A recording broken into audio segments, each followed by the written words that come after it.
Welcome to this very special presentation of Heat 'em Up Cats, our first ever episode. I'm your host, Brant Freeman, a very special guest joining me in this inaugural episode of Heat 'em Up. It is University President Kelly Damphousse. Kelly, welcome to the show. Heat 'em Up Cats. Heat 'em Up Cats, yeah, that. well said, well said. So we're gonna enjoy some hot wings and some hot conversation here as well. And Kelly, first I gotta ask you, how do you handle your spice? If there's like a number system, like 1 through 5, I typically get like the 6. Okay, Yeah. that's good, because I understand you've never seen the show before. I've not seen the show before. Right, but I do want to, by the way, give shout out to the folks at First We Feast and Hot Ones that came up with this concept. We're clearly stealing it, but hey, it's a great idea, and we're gonna have fun with it ourselves here at Texas State. All right, so let's feast. All right, let's feast.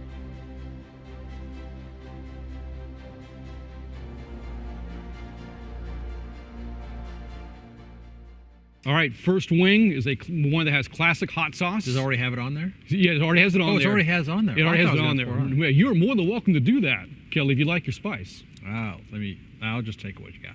All right. Number 1. Number 1. All right, that's right. All right. You know, I was expecting the wing to be warm, at least. It's cold chicken, which I actually prefer cold chicken. Okay. I like chicken, right? Sometimes I go to fried chicken place and get it Mhm. and leave it out overnight. Not leave it out, but let it sit and eat the next day. I like that. That's pretty good. So the first question I want to ask you as we enjoy this first wing, your use of social media, it's legendary. You know, on Twitter, you have close to 16,000 followers. Instagram, another 15,600 or so. What is your favorite social media platform, and why do you find yourself gravitating to it so much? Well, to me, it's Twitter because what I don't like about Twitter is you only put 4 pictures out at one time. What I do like about it, I like the editing of the picture feature. Instagram's pretty good about editing as well. But it also forces me to be concise. And back in the day when we first started, you only had 140 characters, so you had to get really good and be very parsimonious in what you typed in there. Now you've gone to like 280 characters, but even so, it's hard to fit it all in. I use every single character. You ever notice? I usually have 200 and whatever it takes to the very last character. Now, the day and age we're in with cell phones, we take pictures like it's nothing anymore. Used to be with the disposable cameras, you got 24 to a shot and then you were done. So you were very selective of the pictures you would take. Even when digital cameras came about, you were again very selective because you were only going to take pictures that maybe you would print and save. Now with cell phones, you take pictures like it's, a bodily function. And, for you, all these selfies that I see, so I have to ask, how many pictures are in your camera roll right now? I just looked. I thought you might ask that. I have 137,627 pictures and selfies, 9,066 selfies. That's probably the last 4 or 5 years. I have to imagine then your cell phone bill in terms of like how much data you use is through the roof. It is. I have a terabyte of data that I use. It costs me $10 a month to have that terabyte for my plan. All right, well, $10 isn't a whole lot. It's not that bad. Right. So, okay, selfies really started being a thing 2009, 2010. Do you remember the first selfie you ever took? Well, I was taking selfies before that because I would go on vacation with our family. I was always a picture taker, and I get home at the end of the week, and there'd be no pictures of me. It'd be all everybody else. People say, "Hey, did your dad not go on the trip to Disneyland?" I go, "Yeah, I was there taking the pictures." So then I started kind of getting myself in there, but it was really hard because you couldn't see what was happening, and sometimes half my face was in there and so on. But when the iPhone came out, I was an early adopter. I got the very first iPhone, and that it didn't have a camera on the front of it then, but when the second one came out, I think it had a camera on the front. I said, that's it, game changer for me. And then I became dean around the same time, and so I was engaging with students a lot, and I've never had a chief of staff that follows me around to take pictures with me. And so it just became a thing that, hey, let's get a picture together, and it just became a deal. And now it's like students will come up and ask me to take a selfie on my phone because they know I'll post it later on. Do you remember who is the most famous person you took a selfie with? Bill Clinton. Really? Yep. Was this when you were at Arkansas State? No, Arkansas State. Baker Mayfield. Okay. Took a picture with him once. He and I were together at Oklahoma. Probably those two. Yeah. And you, 3. Well, so right. 3 people, right? What's the order there, though? Is it me, then Clinton? Yeah, probably you, Clinton, and then Baker. All right, that was the right answer, by the way. Yeah. So, all right, on to wing number 2. Number 2. All right. Do you like blue cheese or do you like ranch? Ranch all the way. Blue cheese weirds me out. The idea of cheese that goes bad and you're supposed to eat it, I'm not really down with that. This is way milder than the first one was a little spicy. Yeah. Way milder. Very good. So, you have a huge presence at university events. Not, certainly with the world that I'm in, athletics definitely, but university events as well. You go to a lot of things in and around Texas State, and you're so dedicated to doing it. And I recall reading a story about your time at Oklahoma. This was 8 years ago, 2016. The Sooners are in the College World Series, the softball team. And you and Beth, your wife, are in Paris. Yeah. You hop on a flight at 2:30 in the morning, 15 hours to Oklahoma City to watch them play in the World Series. Yeah, they were in the finals, and we actually lost that game. 3-game finals. So we won the first game, and there was a chance we're going to win the second game and win the championship. And we were living at the time in Headington Hall, which is where the student athletes all live. And so all the freshmen and softball players, but also the seniors, we'd known them as well because they'd lived in there as freshmen. So we wanted to be there to watch them win the championship. And there's actually a picture of me from that game where I'm like, I haven't slept for like 3 days, it looks like, and I'm like serious, like staring straight ahead. And they said, we don't know who this guy is, but he's very intensely watching this game. We lost that game, but then we won the next night. So we were so glad to be there. And it was fun to go down on the field and enjoy that experience with those people. You have a similar story here. Not a flight necessarily overseas, but the conference basketball tournament was in Pensacola, Florida, where the Sun Belt tournament is. And you attended, of course you would. As soon as it was over, the Texas State teams were done playing.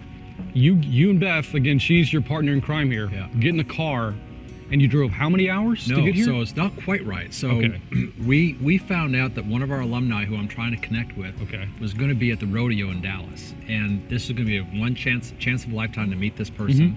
And we're trying to re-engage with him. And one of our alumni said, hey, he's going to be here, 95% chance you're going to see him. So we got in a car and drove from Pensacola to Dallas. When we got there, found out that he's not coming. And so now we're at the rodeo in the suite we were going to meet him in. Nobody else in the suite, so we're watching the basketball game that we're playing that night. That's Saturday night. And we win the game, which means we're playing Sunday. And so we drove back. Actually, Beth went on to the lake house, but I rented a car and drove back and got there just in time to watch the game. And we lost that one, but those guys played their hearts out. But it was a long trip from Pensacola to Dallas, back to Pensacola again in a car, 13-hour drive both ways. But I didn't want to miss it, because you never want to say, well, I'm not going to go because they might not win. I always want to assume we're going to win. And so I wanted to be there to watch them win in person. All right, so that long in a car, are you listening to music, podcast? How are you killing the time? So I'm listening to a combination of music or an audiobook. So in that case, I was listening to the Harry Potter series. I'm trying to get through that. So this was what's the cauldron of something or other? Not a Potter guy. What is it? You want to talk video games or sports? I'm your guy. Not Harry Potter. Yeah, anyways, it was one of the later Harry Potter ones, and so got through the whole thing. It's a 35-hour book to listen to, and I got through the whole thing. So. What about your favorite road trip snack? You pulled a convenience store. You got two. So, you can get something sweet, something salty, something to drink. What do you get? Okay, so I love the salty. And I love the crunchy and the salty. And I discovered I do not like to stop. There's this kind of chain gas station that's very popular in Texas that people love to go to. I don't want to mention it, but everyone loves to go. I don't like to go there because I like to get in there and get my gas and go. Some people like to go and shop and buy stuff there, but they've got like these potato chips in a bag, and an apple pie kind of thing in a bag. So it's sweet, apple pie, it's fruit, which is healthy, and then there's a fried vegetable that's also the vegetable. You have your fruit and your vegetables together, unbelievable. So you eat the apple pie, and then you eat the potato chips all day long. Those, what do they call it? It's kind of like kettle chips. Yeah, but they're homemade by this brand, the particular brand I'm talking about. So I know you're curious. Chili cheese Fritos, the salty. Gummy bears, the sweet. Oh, I like the gummy bears. And depending on the time of day, morning, coffee, evening, needing caffeine, Pepsi's to go to. Diet Coke for me. All right, there you go. There you go. On to wing number 3. We're number 3. Now, what is this one? So this one is Los Calientes. It's got a little bit more heat, but it's not that intense. So that's Spanish for the hot ones? Yes. All right, very good. All right.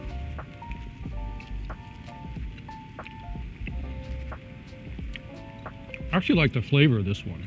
I actually like this better than the second one. Yeah, same.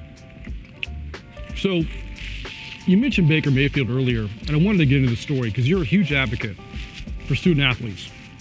And, NIL and transfer portal have changed everything. But it wasn't that long ago, it was much harder for student athletes to really go from one school to the next, or make, profit off their names. In the case of Baker Mayfield, he's at Texas Tech within the Big 12, and he was a scholarship player there, but he wanted to walk on to Oklahoma and transfer. He was an unrecruited walk-on at Tech. Oh, okay. He won the starting job as an unrecruited right. walk-on. That was a distinguishing characteristic. He and Davis Webb, I think. Yeah, I'm not sure who the other people were. But there was like a rule in the Big 12. Walk me through what happened there and how much you and the administration were advocate for Baker to make his playing at Oklahoma possible. Yeah. So I was the faculty athletics rep, and in the Big 12, the faculty reps play a huge role in decision making. Not every conference is the same way. The Sun Belt Conference isn't the same way as the Big 12 was, and so. Yeah, if you transferred to another school back in the day, NCAA rules where you had to sit a year. Mm-hmm. But Big 12 rules, if you transferred within conference, you sit a year and you lost a year of eligibility. And so Baker went there, walked on. There was an injury. He wins the starting position, goes off, and he wins like maybe freshman of the year or newcomer of the year for the Big 12, and then asked for a scholarship. And they decide not to give him a scholarship, and so he says, well, I'm going to go somewhere else. And so he transferred to Oklahoma, where he had applied to earlier, so he's already been admitted to Oklahoma. So in December, he decides to move to Oklahoma. He shows up, moves into a dormitory, starts playing flag football. Everyone's talking about, hey, there's this killer out there playing flag football, and one of the freshmen, and they said, I think he played at Texas Tech. He wasn't a big name at the time. And he walked on at spring practice, and Coach Stoops didn't even know he was on campus, so they showed up to walk on. He plays in the spring game and actually lights it up a little bit, but he can't play because he's got to sit a year anyways. And so he comes in, he gets a position, gets a scholarship, and then he's playing. And he played 2 years, but then the last year he was going to play, he wouldn't be allowed to play because he lost that 1 year of eligibility.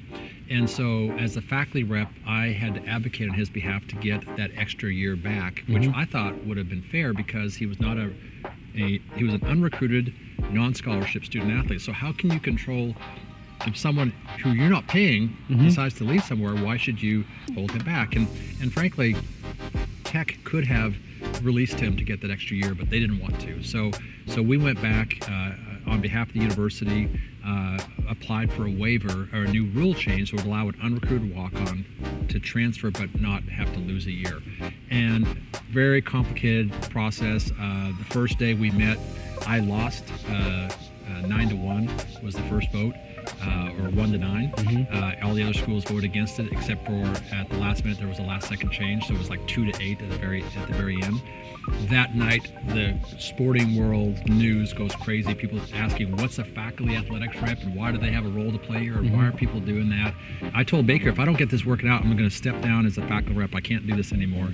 So I called my president and said, "President Boren, I couldn't make it happen. I did my best, but they're not going to give him back his year." And he said, "Don't quit. Wait till I get there." So he was actually on his way down to Dallas for the meetings. He gets down there.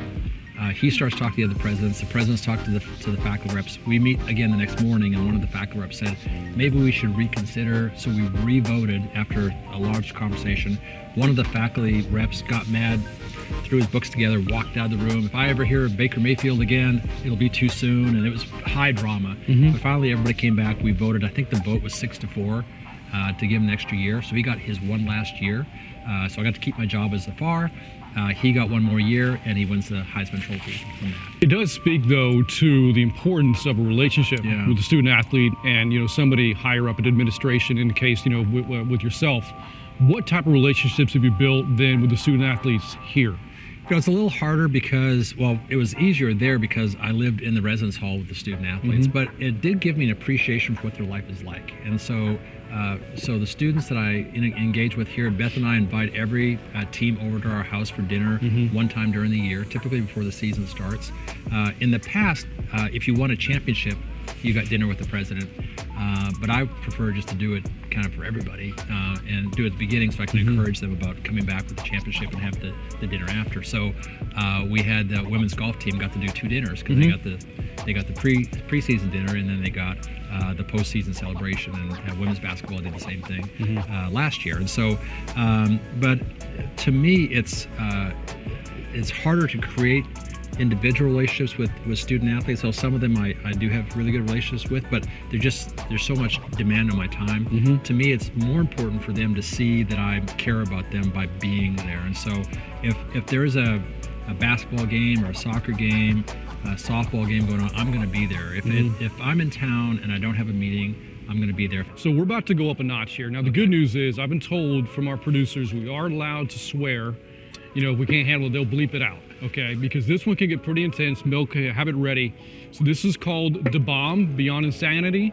I watched several of the Hot One shows. This one gets just about everyone. It's everybody? Everyone. So again, you don't have to, I know you say like finishing your plate. If you don't want to finish the wing, nobody's gonna blame you for that. All right. So tread lightly. All right. Do it together. You have a stick? I got a stick? Yep, we both All got right. sticks here. Here we go. Okay, here we go.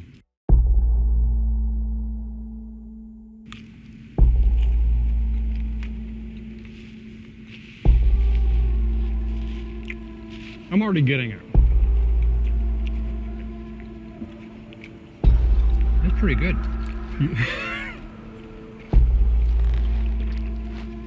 I like to point out, That's not bad. I think you made a point out. These are relatively dry, right? You don't have like dripping in sauce. And so. Correct, yeah. They didn't want to kill us, Yeah, Kelly. that's good. This would be good with some ranch or something. It would be. You're more than welcome to dunk it in your milk. I'm not gonna do that. Okay. I like to mix my foods. But I am so impressed because you went in for a couple of bites there. I'm taking the one and I'm calling it. Again, I had a chance to sample this last week, and you know, the show did it justice. It is as intense as they make it out to be. It's I can feel a lot more. Yeah. But, Good thing I'm not lactose intolerant. which is funny because, Someone said I was. right, and we show up and not have milk available. we reached out to you beforehand. Want to make sure you're comfortable to do this. You know, some people like to have vegan wings if they're vegetarian. You know, some don't want to vegan, don't want to have that. You don't want to have cow milk. So I didn't know if you're oat milk guy or lactate or almond milk or cashew, but you know, you like me, we like it from our cows. We do. By the way, that is very hot. It's got a life on it, so it's got legs. All right, well, we'll see if we can overcome the heat to get to the next question here. I want to talk about your youth and your upbringing. So, again, you're from north of the border, from northern Canada, and you were adopted. I was. And interesting about your parents is that neither one went to college. I think your mom had a 9th grade level of education, your dad a 12th grade level. But they both wanted to make sure that you had the opportunity yourself to go to college.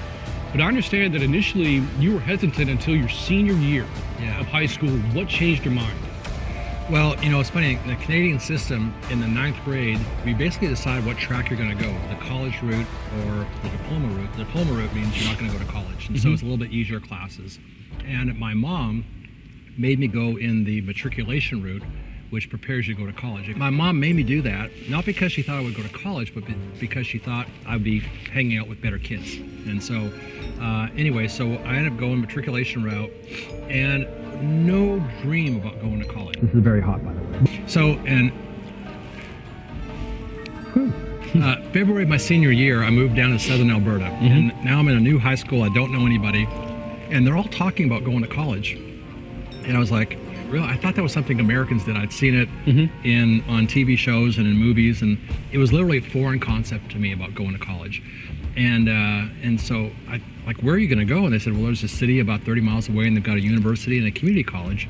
And that community college had a poster in my high school with a police officer on it, for their law enforcement program. And I said, oh, that's how you become a police officer. I didn't know how to do that. And my goal had been, after I tried out for my professional hockey tryout and failed at that, was to become a police officer. So I thought, oh, that's how you do it. And so like in May of my senior year, I applied to this community college. So I ended up getting out of college and couldn't get a policing job, again, that immaturity factor. And I got a job as a prison guard. So I worked in prison for 3 years. And while I was in prison, doing a life sentence, 8 hours at a time, I almost literally ran into one of my former instructors walking down the street from this community college. And he said, hey, there's a school in Texas that has a criminal justice program. I've talked with them, and they'll accept your 2 years of community college straight across as a transfer student. Go down there, get your degree, and then come back, and you'll be a little bit older, a little bit more mature, and I'll help you become a Royal Canadian Mounted Police Officer. So that was my goal. Sold everything I had.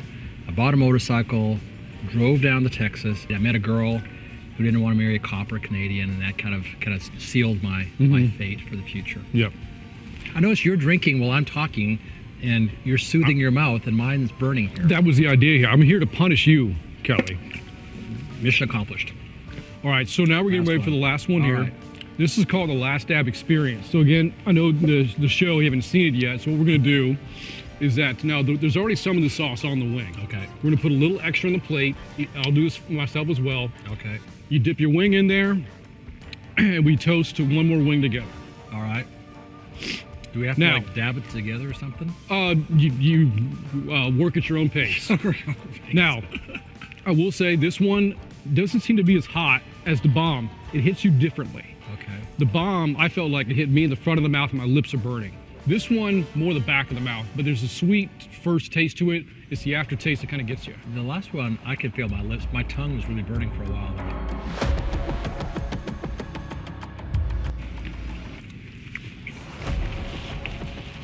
Kind of vinegary. Yep. That's good. It is. Yeah. I think a little bit more enjoyable than the previous one. You know, I don't know why, but I am feeling it at the back of my mouth. Yeah. Maybe because the sauce is there. So I find it fitting with the last dab. My final line of questioning here is about your family. Okay. You know, and your wife Beth has been a rock for you forever. The woman you mentioned that didn't want to marry a cop, Beth Damphousse. That's her. You know, she's to blame. Your daughters, Kristen and Kaylee, as well. And Kaylee just got married, if I understand that correctly. So the first thing I want to ask you, father-daughter share a dance together at a wedding. What was the song the two of you danced to? You're getting me choked up now. It's not the chicken. So when my girls were little, I was in charge of bath time, and I would when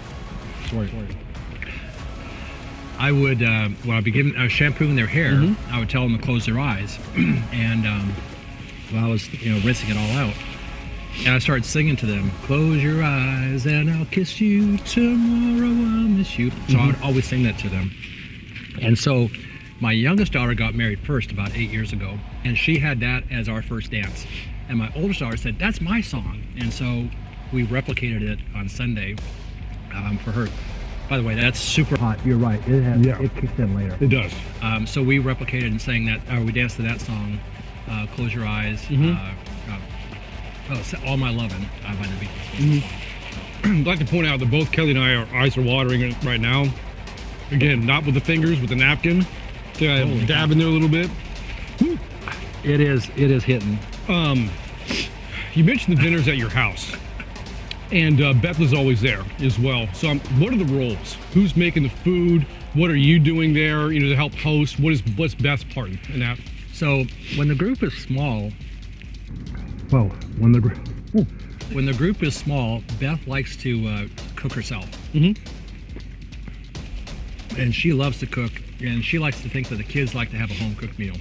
This is dreadful, by the way.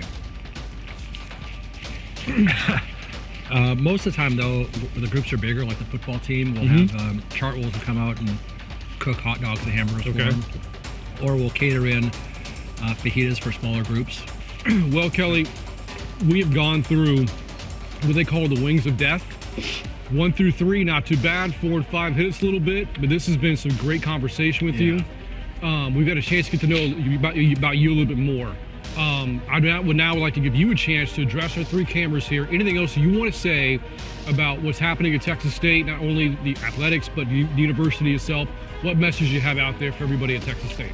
Well, one of the things I always like to point back to, as much as I can, while I'm sweating and eyes are watering here, is to remember what the search committee was looking for when they hired a new president. And they actually had these 5 bullet points that they were looking for the first future president. And the first one was changing the national reputation of the university, improving it. But as far as the reputation for the university, athletics is plays such an important role. I see this as very moving for you. You're touching me right in the heartstrings right now, Kelly. And so it's not the sauce. Yeah. And so when I came here, I will say that people who have not been to San Marcos didn't understand the university and only knew it through the lens of athletics, especially through football, didn't think much about us. The reputation was not there nationally, even within the Sun Belt. And so we got fortunate to hire a really great football coach who saw what I saw, that there's huge potential here. I remember during the interview, about 10 minutes into the interview, I said, this guy, I'm all in on this guy. And we walk out of the gate and we beat Baylor in our first game. And I remember sitting, you experienced it, you were there. But I remember sitting there going, this is happening. I think we're going to win this game. And then they kind of came back a little bit, and then we kind of closed it out. And I thought, this is the beginning here. And it shouldn't be this way, but people started thinking about Texas State differently because of that game. And so our out-of-state applications, another 600 people applied the week after that Baylor win. And coming back here, we qualified for the bowl game right before we went to Arkansas State, jumping in the river, going to the bowl game, winning the bowl game, seeing our fans out there, seeing how excited people are. It's not just football. Football pays the bills, but it's baseball, basketball, women's basketball, soccer, softball, all that stuff in athletics plays such an important role for the reputation of the university. Kelly, I can't imagine when you took the job, you would think that 2 years down the road you'd be having hot wings with me. It was a terrible idea, by the way. but we've done it. I want to thank our tremendous crew here as well. We got Mike, our producer Trinity, CJ, Audrey, Leslie, who you know very well, Harrison, Grady, Arion, Lexi's also been around here as well, taking pictures. All have been tremendous in getting this all put together. Thanks to the crew. Thank you, Kelly. This has been the very first ever Heat 'em Up. I hope you enjoyed it. I enjoyed it a lot. Thanks so much. All right, that was again the inaugural Heat 'em Up with Kelly Damphousse. I'm Brant Freeman. Remember to keep your states up and eat 'em up.